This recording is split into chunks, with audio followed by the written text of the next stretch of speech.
നെഹമ്യാവ് അധ്യായം 13. അന്ന് ജനം കേൾക്കെ മോശയുടെ പുസ്തകം വായിച്ചതിൽ അമ്മോന്യരും മോവാബിരും ദൈവത്തിൻ്റെ സഭയിൽ ഒരു നാളും പ്രവേശിക്കരുത്. അവർ അപ്പവും വെള്ളവും കൊണ്ട് ഇസ്രായേൽ മക്കളെ എതിരേറ്റ് വരാതെ അവരെ ശപിക്കേണ്ടതിന് അവർക്ക് വിരോധമായി ബിലെയാമിനെ കൂലിക്ക് വിളിച്ചുവെങ്കിലും നമ്മുടെ ദൈവം ആ ശാപത്തെ അനുഗ്രഹമാക്കി എന്ന് എഴുതിയിരിക്കുന്നത് കണ്ടു. ആ ന്യായപ്രമാണം കേട്ടപ്പോൾ അവർ സമ്മിശ്ര ജാതികളെയൊക്കെയും ഇസ്രായേലിൽ നിന്ന് വേർപിരിച്ചു.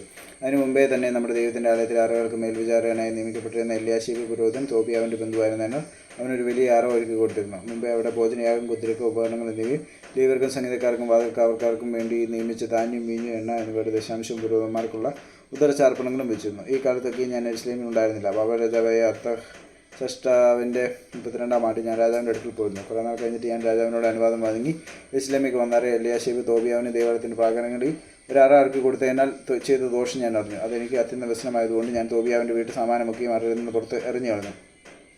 പിന്നെ ഞാൻ കൽപ്പിച്ചിട്ട് അവർ ആ അറകളെ ശുദ്ധീകരിച്ച് ദേവാലയത്തിലെ ഉപകരണങ്ങളും ഭോജനയാകവും കുന്തിരുക്കവും ഞാൻ വീണ്ടും അവിടെ വരുത്തി. ലേവ്യർക്ക് ഉപജീവനം കൊടുക്കാക്കിയാൽ വേല ചെയ്യുന്ന ലേവ്യരും സംഗീതക്കാരും ഓരോരുത്തരും താതാൻ്റെ നിലത്തിലേക്ക് പോയി കളഞ്ഞു എന്ന് ഞാൻ അറിഞ്ഞു. പ്രമാണികളെ ശാസിച്ചു. ദേവാലയത്തെ ഉപേക്ഷിച്ച് കളഞ്ഞത് എന്ത് എന്ന് ചോദിച്ചു. അവരെ കൂട്ടിവരുത്തി അവരുടെ സ്ഥാനത്ത് നിർത്തി. പിന്നെ എല്ലാ യഹൂദന്മാരും ധാന്യം, വീഞ്ഞ്, എണ്ണ എന്നിവയുടെ ദശാംശം ഭണ്ഡാരങ്ങളിലേക്ക് കൊണ്ടുവന്നു.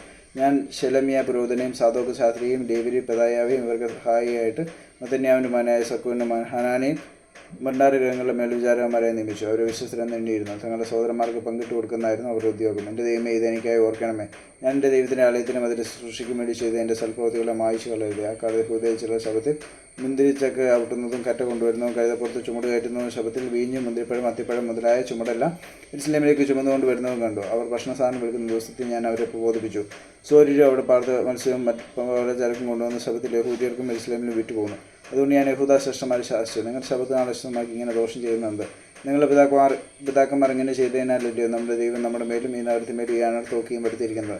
എന്നാൽ നിങ്ങൾ ശബത്തിനെ അശുദ്ധമാക്കുന്നതിന് ഇസ്രായേലിന്മേലുള്ള ക്രോധം വർദ്ധിപ്പിക്കുന്നുവെന്ന് അവരോട് പറഞ്ഞു. പിന്നെ ശബത്തിന് മുമ്പേ യെരൂശലേം നഗരവാതിലുകൾ ഇരുട്ടായി തുടങ്ങുമ്പോൾ വാതിലുകൾ എടുപ്പാനും ശബത്ത് കഴിയും വരെ അവ തുറക്കാതിരിക്കാനും ഞാൻ കൽപ്പിച്ചു. ശബത്ത് നാളിൽ ഒരു ചുമടും അകത്ത് കടത്താതിരിക്കേണ്ടതിന് വാതിലുകൾക്കരികെ എൻ്റെ ആളുകളിൽ ചില്ലറെ നിർത്തി. അത് കൊണ്ട് കച്ചവടക്കാരും പലചരക്ക് വിൽക്കുന്നവരും 1-2 പ്രാവശ്യം യെരൂശലേമിന് പുറത്ത് രാപാർത്തു.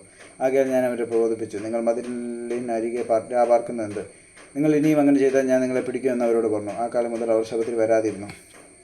ലേവ്യരോട് ഞാൻ ശബത്തുകാരനെ വിശദീകരിക്കേണ്ടതിന് തങ്ങളെ തന്നെ വിശദീകരിക്കുകയും വന്ന് വാതിലുകളെ കാക്കുകയും ചെയ്യുവാൻ കൽപ്പിച്ചു. എൻ്റെ ദൈവമേ, ഇതും എനിക്കായി ഓർത്ത് എൻ്റെ മഹാദേവപ്രകാരം എന്നോട് കനിവ് തോന്നണമേ. ആ കാലത്ത് ഞാൻ അസ്തോദ്യരും അമ്മോന്യരും മോവാബിരും ആയ സ്ത്രീകളെ വിവാഹം കഴിച്ച യഹൂദന്മാരെ കണ്ടു. അവരുടെ മക്കൾ പാതി അസ്തോദ്യ ഭാഷ സംസാരിച്ചു. അവർ അതത് ജാതിയുടെ ഭാഷയല്ലാതെ യഹൂദി ഭാഷ സംസാരിക്കാൻ അറിഞ്ഞില്ല. അവരെ ഞാൻ ശാസിച്ച് ശപിച്ച് അവരെ ചിലരെ അടിച്ചു അവരുടെ തലമുറി പറിച്ചു. നിങ്ങളുടെ പുത്രിമാരെ അവരുടെ പുത്രന്മാർക്ക് കൊടുക്കരുത്, അവരുടെ പുത്രിമാരെ നിങ്ങളുടെ പുത്രന്മാർക്കോ നിങ്ങൾക്ക് എടുക്കുകയും പറ്റരുത് എന്ന് ആജ്ഞാപിച്ച് അവരെ കൊണ്ട് ദൈവനാമത്തെ സത്യം ചെയ്യിച്ചു. ഇസ്രായേൽ രാജാവായ ശലോമോൻ ഇതിനാൽ പാപം ചെയ്തില്ലയോ? അവനെപ്പോലെ ഒരു രാജാവ് അനേകം ജാതികളുടെ ഇടയിൽ ഉണ്ടായിരുന്നില്ല.